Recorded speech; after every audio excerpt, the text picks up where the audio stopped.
Hey, how's it going, everybody? And welcome back to Income Views. If you're new here, remember to leave a like, comment, subscribe, and hit the notification bell for more. Because we talk so much about income on this channel and so much about saving, financial freedom, and just so much more. Today, I really want to take, all of this into account. And like, if you save up enough income, then where is that stage of financial freedom? What are the 7 steps to get there? And that's what I really want to cover in this video. The concept of financial freedom is often broken down into a series of stages that represent different levels of financial independence and security. Now, some of the most common recognized 7 stages of financial freedom is coming up in just 1 second. Now, of course, I'm not going to bore you with the details of why you want financial freedom. Everybody wants financial freedom. Everybody wants to do what they want to do. People don't understand that money isn't everything. What is everything is freedom, though. So you really should equate, money pretty much equals financial freedom. So that's pretty much what you need to take into account whenever you think of money. It's not really money that you want, it's the freedom to do what you want. And of course, listen, that's kind of a hypocritical thought, of course, because you definitely want money to create that sort of freedom. So, it is what it is. So let's take a look at it. Clarity. At this initial stage, you gain a clear understanding of your current financial situation. This includes knowing your income, expenses, debts, and assets. It's about taking stock and being honest about where you stand financially. That's extremely important here. You really want to be clear as to where you are in the stage of your life and where you can get to the best possible, stage of financial freedom here. Self-sufficiency. In this stage, you can cover your basic living expenses and your own earned income without relying on external help, such as friends, family, or even government assistance. You have a budget and are living within your means.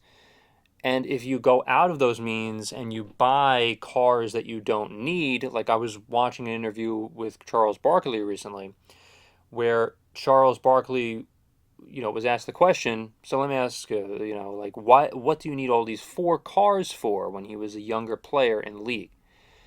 And the guy asked him, like, how many of these cars do you use at a time?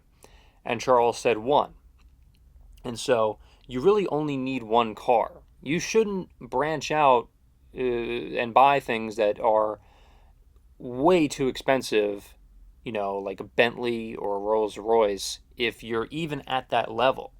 You want to really take a step back and be self sufficient and understand that money, whatever you're making now, may not last forever. Like if you're a basketball player like Charles Barkley, that money is great at the time, but you need to make that money last for a long, long time.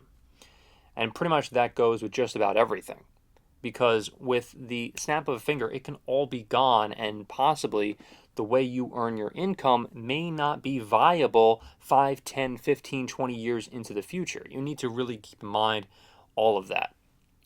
Breathing room. Here you have some extra money beyond your basic needs, which allows your discretionary spending. You can handle minor financial shocks without resorting to debt and may start building an emergency fund. Stability. Financial stability means you have a fully funded emergency fund, typically 3 to 6 months of living expenses, and are free from high interest debt. You have a solid financial foundation and can focus on longer term financial goals. Okay, again, these things are so important because to have that stability of not paying, let's just say, all this money in rent that you don't necessarily have, like 3 months, like you need to pay month by month, and you don't have that stability like 6 months out to be able to pay your rent if everything goes to hell like today or tomorrow. You really need to be able to do that here. Flexibility. At this stage, if you have enough savings and investments to take calculated risks or make significant life changes without jeopardizing your financial health. This could include changing careers, starting a business, or taking extended time off work. It also could mean just investing in the stock market as well.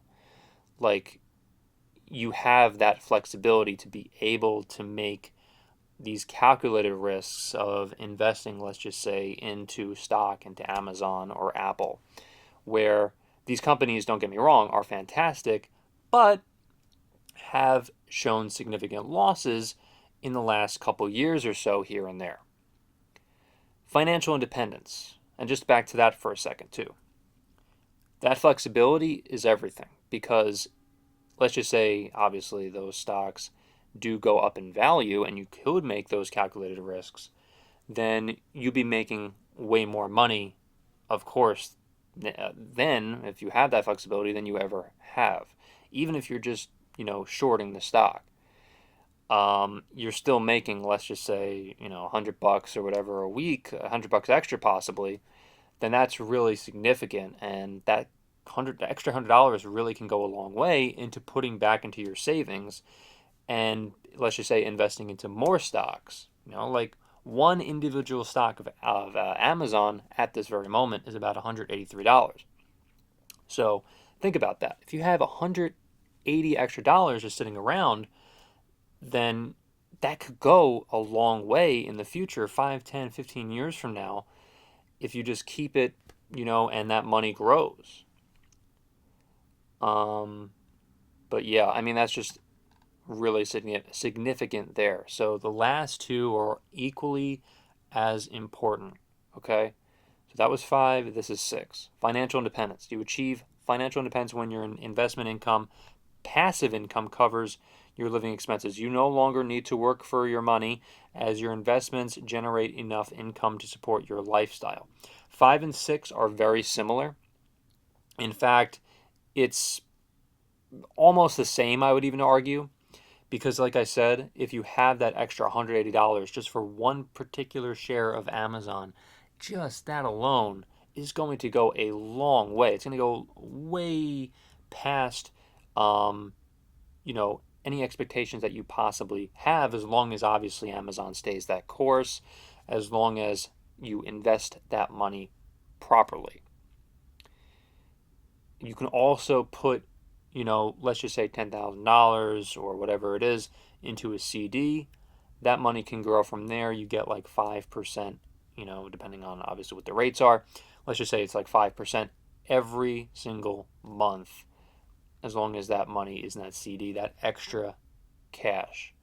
And it builds and builds and grows from there. The sooner you're able to do that, the better off you'll be.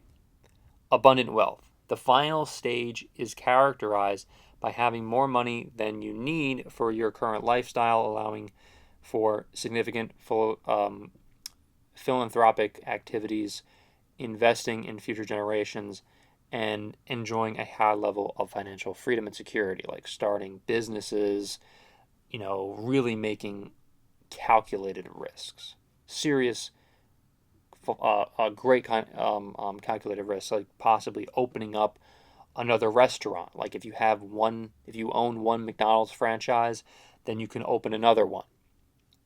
And just go from there essentially. So those are the some of the things that I'm talking about here, and it's really a significant thing. Like all of these stages are just so significant in building that wealth, and so I really do hope you love this video. If you like it, remember to leave a like, comment, subscribe, and hit the notification bell for more. Thank you so much for watching, everybody, and hopefully I will see you in the next one.